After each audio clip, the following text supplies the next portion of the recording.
उत्सवप्रिय राज्य म्हणून ओळखलं जातं, परंतु काल गणपती विसर्जनाच्या माध्यमातून अनेक ठिकाणी मोठ्या मिरवणुका काढण्यात आल्या, पण डीजेच्या आवाजानं एकाच्या मेंदूतली शीर तुटली आणि त्याचा जागीच दुर्दैवी अंत झालाय।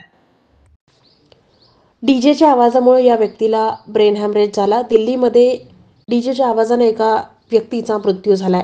मेंदूचे नस फाटले आणि रक्ताच्या गुठळ्या झाल्या। दुर्दैवानं उपचारादरम्यान या व्यक्तीचा मृत्यू झाला। छत्तीसगडमध्ये ही घटना घडली। बलरामपूरमध्ये 40 वर्षीय संजय जयस्वालला अचानक चक्कर आणि उलट्या सुरू झाल्या। त्याला रुग्णालयात दाखल करण्यात आलं, परंतु त्याच्या मेंदूमध्ये रक्ताच्या गाठी तयार झाल्या, कारण त्याच्या मेंदूची नस आवाजामुळे फाटली होती। डॉक्टरांनी दिलेल्या माहितीनुसार तो चक्कर येऊन पडला तेव्हा त्या ठिकाणी डीजेची ऑर्डर त्याला मिळालेली होती। डीजे चालवत असताना त्याला चक्कर आली। त्याला कुठलाच आजार नव्हता, उच्च रक्तदाब सुद्धा नव्हता। एखादा सामान्य माणूस 70 डेसिबलपर्यंत आवाज सहन करू शकतो, पण डीजे मधून 150 डेसिबलपर्यंत आवाज येतो। त्यामुळे डीजे आवाजामुळे संजयचा मृत्यू झाल्याचं सांगण्यात येतंय।